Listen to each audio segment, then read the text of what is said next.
Joy Baldridge, and I'm here to bring more joy to your world. As we were preparing for this meeting, Clara and I were having a conversation, and we were talking about how after 9 months of this coronavirus, and it keeps escalating and then de-escalating and now escalating once again all over the world, what we've discovered is we're getting tired of pretending to be okay with this, and we're tired of convincing ourselves that all is well, because it's a long time of convincing. And that is so true. And so what I've created in this time is a program called Riding the Corona Coaster with Ease.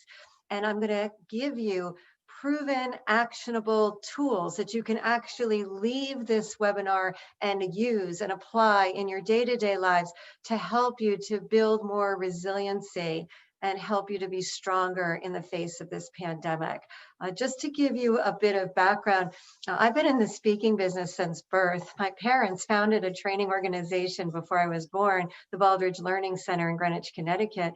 And my first official speaking engagement was at the White House when I was 19 years old. And when I was 19, my mother said I had to learn how to sell myself and network. And I said, why? I'm studying psychology. Why would I need to sell myself and network? And she said, because without selling yourself and reaching out to others and making connections, you really aren't going to get anywhere in business or in life. And so I'm thrilled to be a part of this program because that's exactly what you're doing here. So she said, you got to start making phone calls. So I said, well, who do you want me to call? And she said, I want you to call the president. I said, the president of what? I'm 19. What president am I calling? And she said, the president of our country. And I said, why? And I'll always remember her words. She said, because he needs us. I said, how do you know? We have this small speed reading company in Connecticut, and they're in Washington, D.C., 5 hours drive away. And he said, look, she opens the New York Times. She points to a direct quote. The quote the president was saying is, I wish I was a speed reader. I want to read faster. My mother thinks this is an omen. It's a hot lead. She's like, call him. I said, Mom, do you have a relationship with the president? Do you have his phone number? I thought she had lost her mind. She said, it's public. Anybody can call the White House. And so she just gave me the phone number to the White House. So I called. Well, he wasn't there, of course, but someone answered and said, send information. And we did. 6 months later, we get a call from the White House, but we didn't know it because my mother's assistant thought they said they were from the Lighthouse for the Blind, which is a foundation that we supported. My mom was in a meeting. She said she was a little too busy to take the call. Can you imagine? The White House in the United States of America is calling our small little speed reading company, and we're too busy. So they weren't used to that. And they said, are you sure she's too busy? We're calling on behalf of the president. So we figured it out and we took the call. Who would ever have thought that would happen? But it does happen, and it can happen, it will happen. And the Baldridges went to Washington, and I ended up training the president's staff on speed reading the 40,000 letters a week they received from the American people and the people all over the world. And so I'm mentioning this as we start because the White House needed us, but we didn't know it until we reached out. So if you believe that someone somewhere is looking for exactly what you have to offer, that will help you to see you through as a guiding light throughout this pandemic and beyond. So this is a quote that is quite useful. And who knew the White House needed us? But they did. And we knew because of the article in the paper and reaching out. So the question you want to ask yourself is, if the White House needed me at 19 to teach speed reading, who needs you? And start writing down who needs you, because it helps you feel of greater value. And it also gives you the impetus to reach out to more people than you probably ever thought. Once I ended up calling the White House and actually getting the job, the business, the work, it was really easy to call other people, like presidents of IBM and presidents of Xerox and Cadbury Schweppes and Pepsi and all these organizations throughout, where I ended up acquiring more business over the years because I broke through that most intimidating barrier. So anything under that felt less intimidating. So remember that someone somewhere is looking for exactly what you have to offer. Wouldn't it be a bad idea to write down a few people that you need to call or reach out to or link in with and start exploring that a little bit more.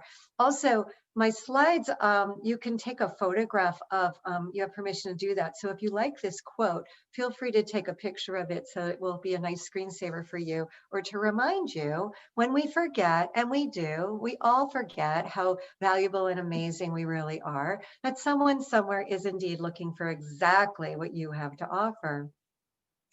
It's hard to remember that when we're in the new normal. And this is the new normal. Did anybody here do the strategic cleanup for the Zoom call? You know what that is? You place your laptop in front of you and then you look behind and you say, oh gosh, this is unacceptable behavior. Uh, so this is the new normal. And how are you going to create your new normal to make you in the best possible light? Some people ask, what's behind you? Is that your home? It's my future fantasy home, but basically I just sent away on Amazon for a nice mural and I tacked it up on the wall behind me because I didn't find those green screen ones were as effective or professional in my opinion. And I didn't want to have a bookshelf because everybody has bookshelves behind them, and I wanted to be different and stand out and have the sun always shining and the nice leaves and everything behind me.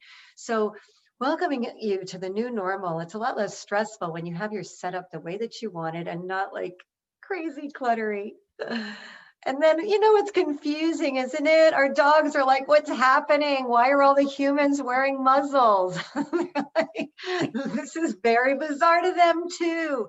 But I am learning that a lot of people are bonding more with their dogs and they're bonding more with their family in many ways. And so there is an upside and a downside to everything. And if you always remember, regardless of how much uncertainty is out there, and there still is a great amount of uncertainty, there is hope and there is a lot of good science happening. There is still uncertainty and it feels very uncomfortable. But if you keep this quote as a guiding light, like I have and I do every day, especially when I'm feeling very out of sorts, just sitting for a moment and thinking, is this all there is? Is this how it's going to always be? Those thoughts kind of creep in. You just remind yourself, you know what? There's a lot of uncertainty, but when nothing is certain, anything is possible. And if you agree with that statement, put yes in the chat box right now. When nothing is certain, anything is possible. And so let's talk about impactful resilience as a definition. I've been asked to speak at corporations and associations and government agencies a lot lately. And the reason why is because they need assistance with mental health and wellness, stress reduction, and impactful resiliency, which is what I'm going to share with you in this session. And it says, impactful resiliency is the capacity to recover quickly from difficulties, the ability to adjust, cope, and to spring back from adverse circumstances. Like Clara today and we were getting ready for this call, and I said, I think the time is a little bit off because I was going to log in an hour from now. And she caught that and said, oh my gosh, it's a time change situation. And we were really fortunate to have caught that. But in catching that, it was just one of these circumstances we never expected, but yet we're like, oh, wait, let's question that. Let's look through that. Let's change that. And it kind of worked for us. So just always being at the ready to be willing and able to bounce back, spring back from any adverse circumstance, as small as the one I just mentioned, or even larger based on what's happening in your world. So one way to do that is an expression my father used to say all the time. And when he was younger, he grew up on a farm in Ohio. And in Ohio, they had an expression on the farm that I've learned is known worldwide. Maybe you know it as well. I would imagine you do. Here's the expression. You can bring a horse to water, but you can't what? You can put it in the chat box if you know the answer to that. Fill in the blank. You can bring a horse to water, but you can't force it to drink, make it drink. You heard this expression? It's pretty common. But if you haven't, that's okay too. But a lot of countries have.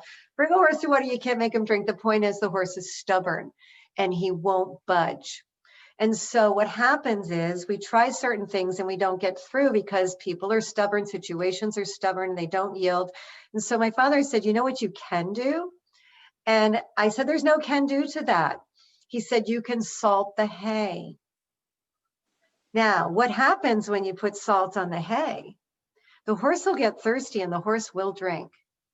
And so our family motto is salt the hay and find a way, because behind every two can'ts is a can.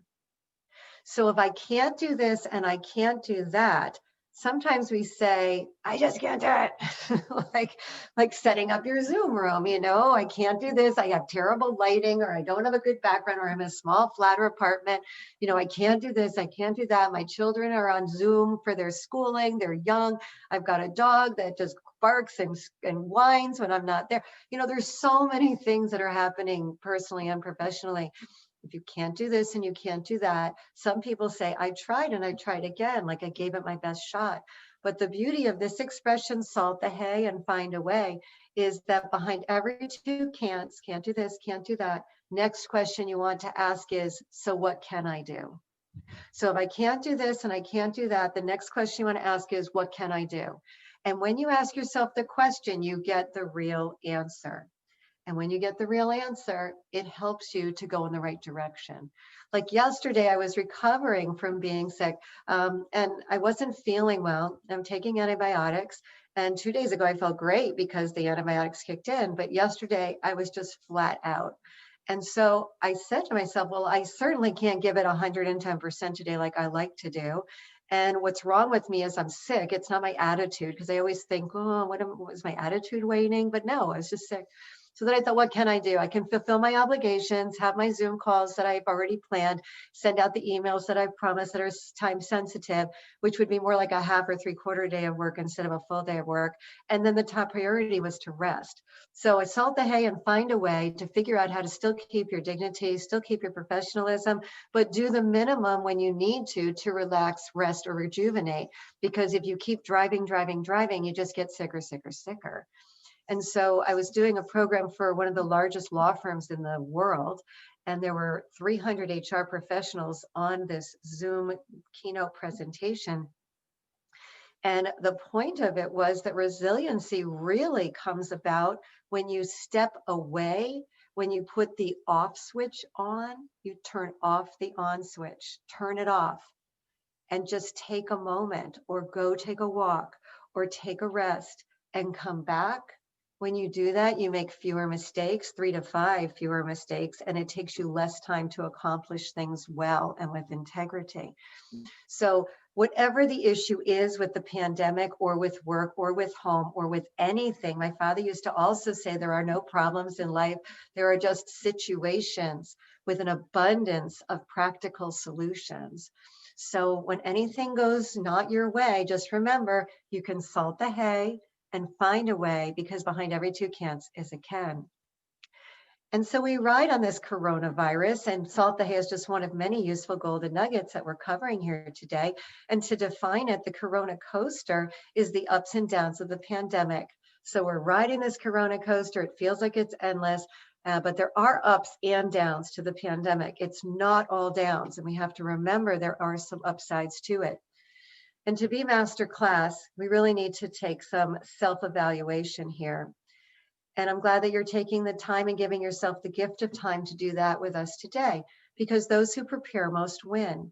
When you're prepared, you win more, you get more success, you have more happiness. And so we're preparing by utilizing not only the salt the hay and find the way, but also a deep breathing exercise I'm going to share with you now.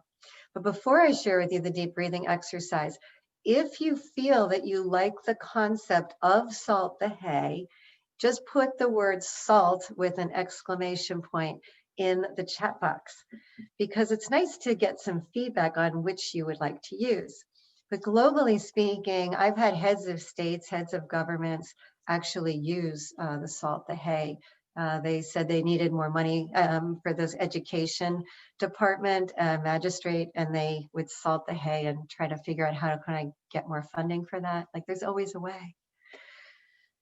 So as we contemplate the always away, let's do some deep breathing. See, breathing is something really important that I used to not respect as much.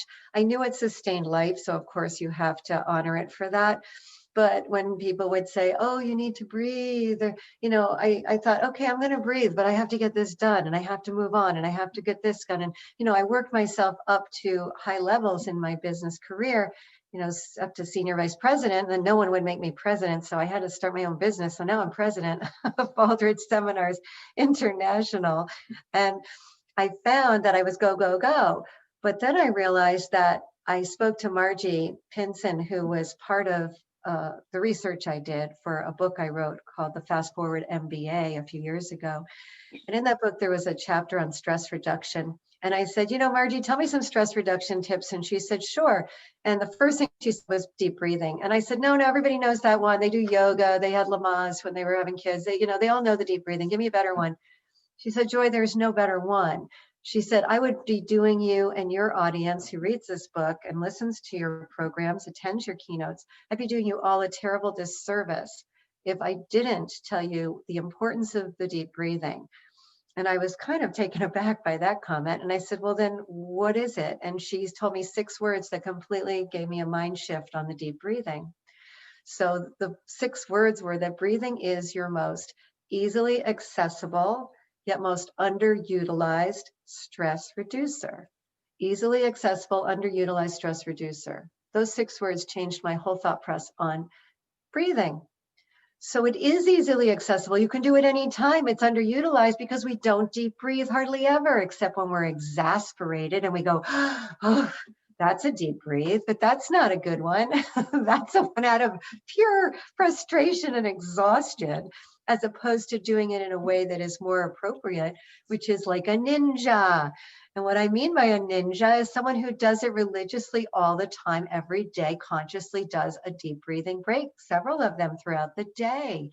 So here's how you do it. Simply put, it's the 4-4-6. So if you inhale for 4 seconds and hold it for 4 seconds and exhale to 6, that's the 4-4-6. So I'm going to count and you're going to breathe, and you can put down your pen and you can relax and kind of shake it out and enjoy this moment. And I'm going to count, and here we go. Inhale. 1, 2, 3, 4. Hold it. 1, 2, 3, 4. Exhale. 1, 2, 3, 4, 5, 6. That feels good. And then you take a moment and you ask yourself a question. How am I doing? How am I feeling? Or if you want to stay in business mode or work mode, you say, what's the priority? What's the best use of my time right now? So when you deep breathe, it puts you in the present tense. And according to Stuart Schwartz, who is he's a lot of amazing things, but I think of him as a spiritual guru from Sedona, Arizona, that I've studied under for many years. And he said, Joy, he said, the reason why it's important to be a deep breather is because breathing deeply puts you in the present tense. And now is perfect. He said, test it anytime. Now is perfect. But we're rarely in the now because we're always thinking ahead or thinking behind, thinking about what we have to do or what we've just done and hope we did it well. Thinking about what we have to do and can we meet the deadline. Forward and back is what prevents us from being really powerful and positive and good deep breathers. And so you want to do it like a ninja, not just once or twice in your day, but you want to do it several times in your day when you're Sending emails, you can do the 446. You can even discreetly do them when you're on Zoom calls, especially if you have the mute button on. You want to make sure that your exhale isn't too loud if you don't have the mute button on. And so we'll do it one more time. We're going to inhale, hold it, and exhale. And here we go. Inhale, 1, 2, 3, 4. Hold it, 1, 2, 3, 4. And exhale, 1, 2, 3, 4, 5, 6. Then you want to take a moment and ask yourself a question. You see, it's a trilogy. Deep breathing, 446, take a moment, ask yourself a question. How am I doing? How am I feeling? What's the priority? Questions like that. Because when you ask yourself the questions, it gives you the real answer. And so if you like the 446, you can put 446 in the chat box or 446 rocks or what have you. And that way we can get some feedback. Sometimes when I open the chat box and I move my slides, they freeze up. And so I'm going to look at the chat box towards the end, but please send us your feedback. Do you like the 446? If so, put 446, 446 rocks. Quick feedback, it's coming in like crazy. Oh, good. So it's really the cornerstone of my practice is the 446 because it helps you to do the next concept, which is being flexible and adaptable. You know, according to Fortune magazine, there was an article in 1999 and, you know, Fortune, the business magazine, they said that in order to be successful in this millennium, you need to possess 2 characteristics. And I was curious what those 2 characteristics were because I've always strove to be very, very successful and still do. And the 2 characteristics were flexibility and adaptability. And the article went on to say, if you're rigid, you break. And what good is it to be broken? So I thought, wow, that's pretty profound. So I looked up the words, and flexibility means to bend without breaking. And adaptability means to adjust to circumstances, which is what we've been going over all along here by salting the hay and finding the way and doing the 446 to help you to be more focused and present so that you can handle anything. Because when you're not focused and present, everything else becomes all consuming and then your mind starts to wander into very bad places. So in order to be flexible and adaptable, the 446 helps because you want to be AFA all the way, always flexible and adaptable. No matter what happens, you're late for a Zoom call and then your interconnection fails you and then you have to reboot and some glitch occurs because there's always a glitch. We had a glitch today. We were going to have me go full screen to say hi and then small screen to do the slides. And then that wasn't really working for us. So luckily we were prepared because those who prepare most win. We came in early and we made it work. So flexible and adaptable is modeled by this guy. His name is Bob. His name is Bob, but he spells it backwards. It's a joke. Because he's flexible and adaptable, B-O-B, B-O-B. So watch how fast he bounces back from being stretched to the absolute limit. Boom, so fast. Bounce back from adversity, that's Bob. Bob bounce backs. Boom. He's actually on Facebook. It's Yellow Bob on Facebook if you want to give a little posting hello to Bob. So I show you Bob because he's flexible and adaptable. And so we made this a motto for our business. And one of my colleagues, Will Hart, he said, Joy, we should always be flexible and adaptable. And then we can help others to be that way because this is a really important concept that you're sharing with people. And I said, yes, but Will, isn't that setting us up for a little bit of trouble? Because how can you always be anything? That's a high bar, you know, that you're raising there. He said, well, why don't we experiment and try? I said, okay. So we decided we actually could do it. Like if something went wrong, like we sent some email that had typos in it and we were like, oh no, you know, but Joy, we're always flexible and adaptable. We're not going to let us bother. We're going to figure out, salt the hay on that. We can retract it or we can send a follow-up or say discard. Like we're just going to go with it. If the internet fails us, we're going to say, we're flexible and adaptable. We're going to grab the phone. I mean, my internet has failed me. I've had to switch Zoom calls on a phone, but instead of the laptop or the desktop. I'm sure, has that happened to you? We have to be resilient, right? So the ultimate test was I was on my way to meet with him. He was already there. It was on a Saturday. We were meeting out of the office. And I got a call from my daughter, and she said she was having a hard time breathing and she has asthma. So I knew I had to pivot. So I texted him furiously and said, Will, I can't make it. I know you're there already. I'm so sorry. I'll make it up to you. All these words of apology. Got to go to the doctor. And then we went to the doctor. She ended up being fine. But as I was going to the doctor, my daughter had the phone in her hand and she said, Oh, you got a text from Will. I said, What did he say? Is he mad? I'm so sorry. I was so sorry to delay our meeting because he gave up a lot of things to take the time to meet with me that day. And she said, It's funny. I said, What's funny about it? She said, What does AFA mean? Because my daughter prides herself on knowing what everything means on her text, but she never saw the AFA. I said, AFA? It meant always flexible and adaptable, which meant, you know what? It's okay because I'm flexible and adaptable. And so if you decide to adopt this code and use it and share it, you can put it in the subject of an email. I have clients now who know the code because I speak about it. And if they're late for a Zoom call, we're preparing an annual program and training for them, and they're going to be running later. They have to cancel or reschedule. And I'm so sorry again.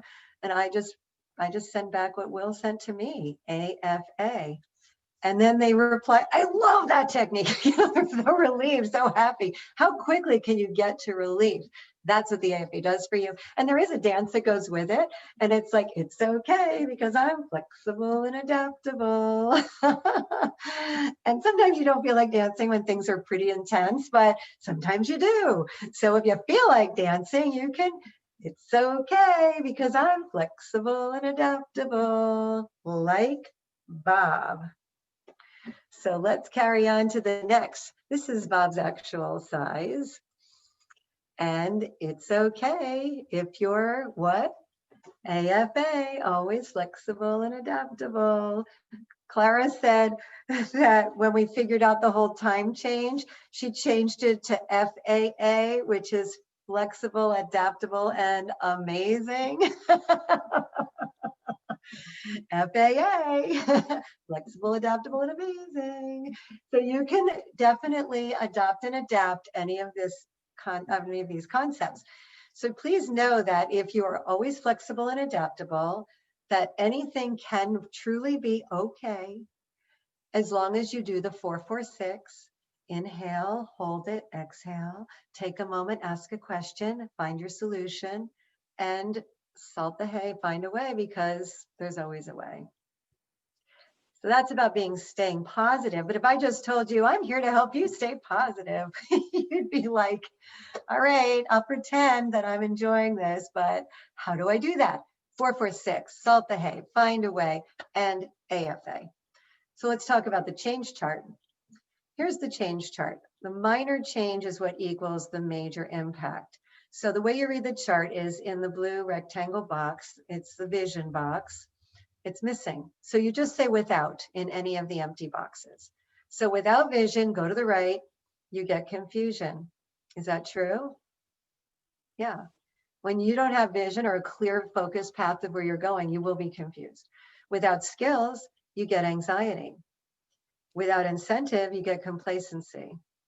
Without resources, we get frustration. And without action plan, we get mediocrity. So if you want to have positive change, you need to align your vision, skills, incentive, resources, and action plan. And then you get this beautiful thing, which is positive change. Unfortunately, it doesn't align like that. Usually in your day, you're going to find these boxes move around and shift and it can be quite chaotic depending on what you do in your day and who you work with or manage. And so the change chart says that if you make minor changes, you'll get a major impact by understanding where you need to focus your time and attention in order to not feel all those things on the right-hand side of your screen. Now, I've been studying this for quite some time, and I thought this chart is quite useful. And then I thought, what if we read it backwards? What if we did a reverse diagnostic and read it from right to left? So if you're feeling confused, you need to focus more on your vision. You've lost sight of it.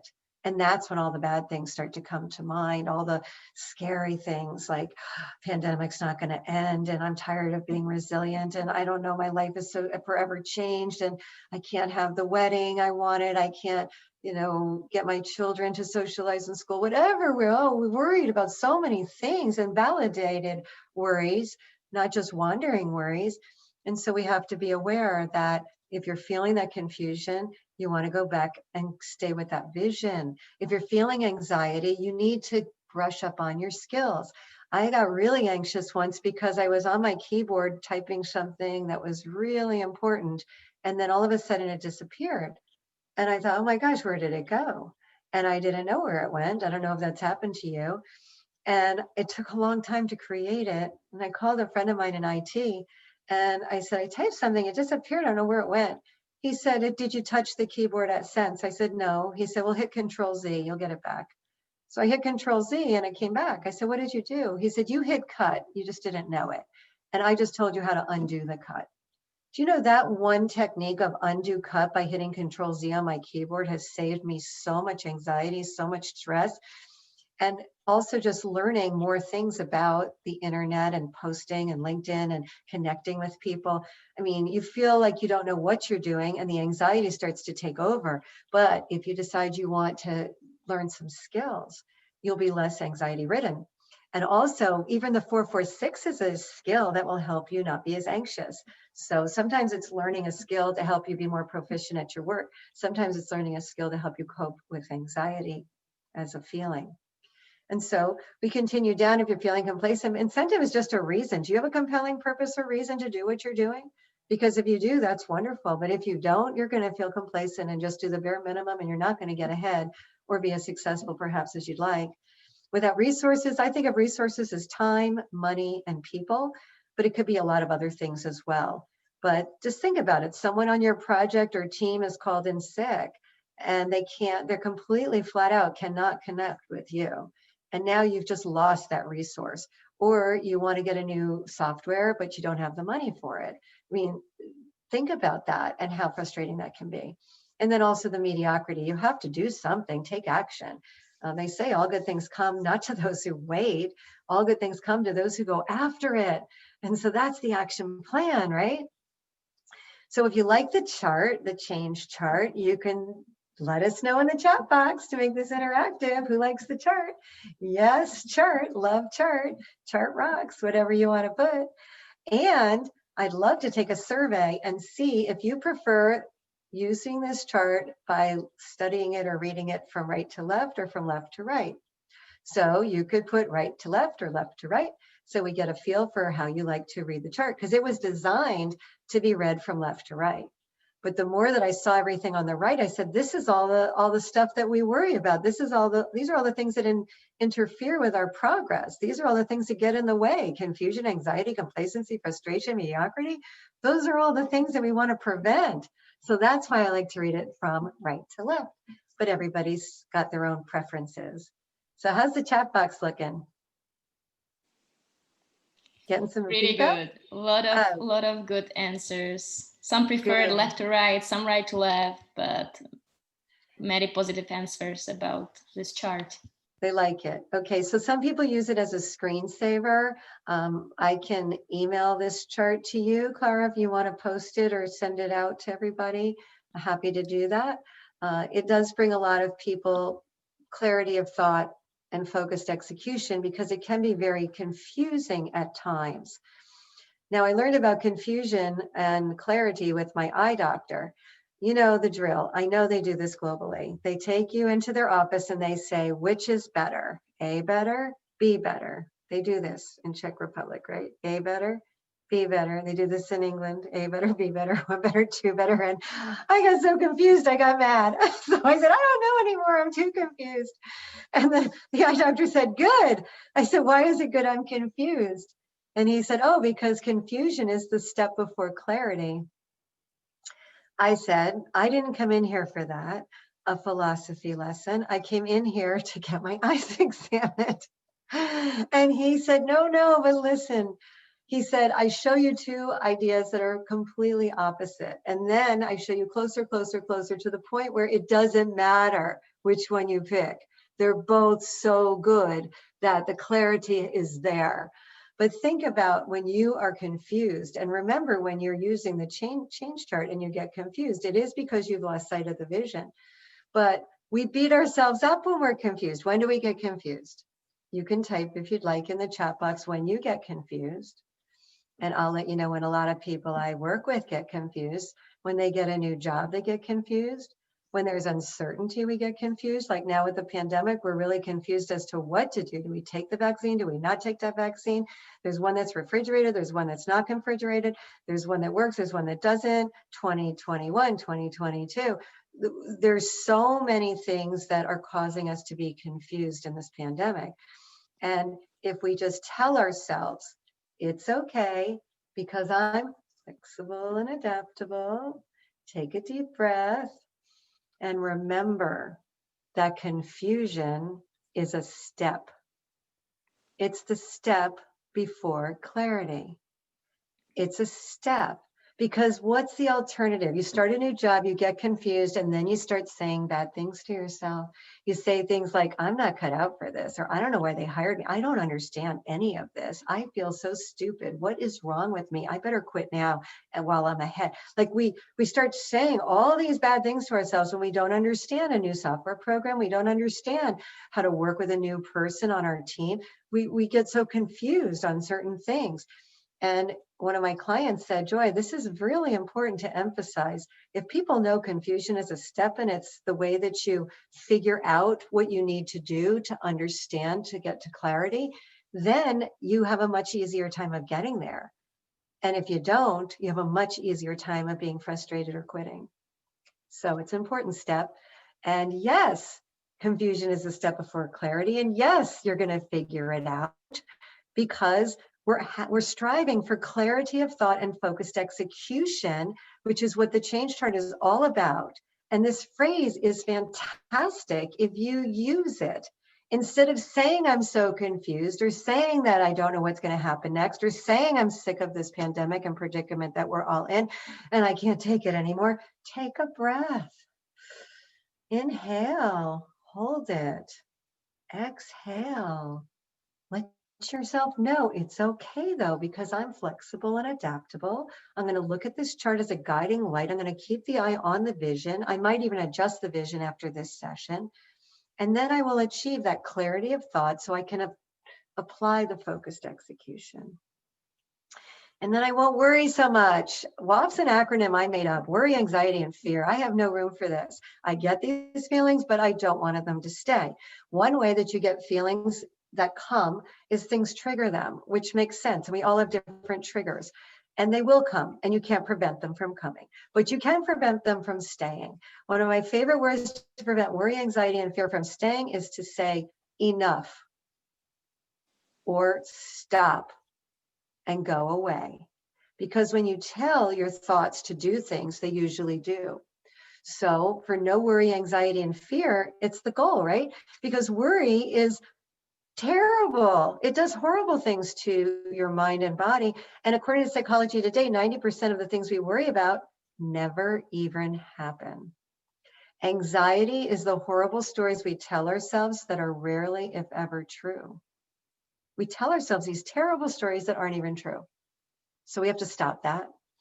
And we stop it by saying, enough. Take a breath. It always goes back to the moment of the breathing and the flexible. It's okay because you're flexible and adaptable.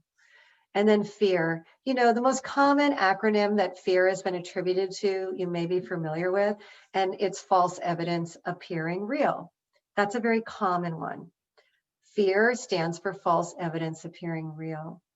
But what I like is from Zig Ziglar, a very famous motivational speaker.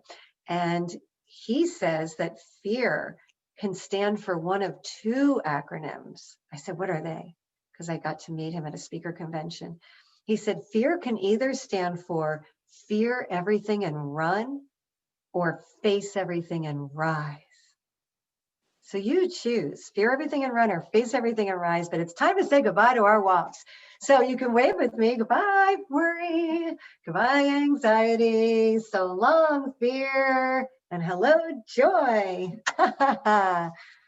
Cut the worry wires. When you physically cut the worry wires, it does something, this mind-body connection, and control the controllables. So you can ask yourself, can I control this? If you can't, you can't. Maybe who can control this? Maybe you need approval from your boss, or maybe you need someone who has better expertise in that area, and go to them to help them control it. It's a team, reach out, network. But there are two things you can control in life, and they are your attitude and your effort. So please know when you're feeling out of control, you can control two things, even though most things you cannot. You can control your attitude and your effort, because those at the top of the mountain didn't fall there. So let's talk about your mindset for a minute here. But we'll take a little barometer check. How's it going so far? Are you enjoying this? Are you learning? Do you have a favorite golden nugget? Put your favorite golden nugget in the chat box. A golden nugget is a joy gem. It's a precious, useful idea that you can leave here and share and apply. For instance, with the breathing technique, you can even tell each other, I think we need a 446. It's code for we got to breathe.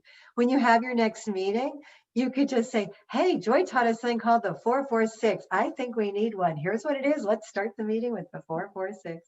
You inhale and you hold it and you exhale. So if you like the 446 or the salt the hay or the change chart, or maybe your favorite is AFA, find a way, because behind every two cans is a can.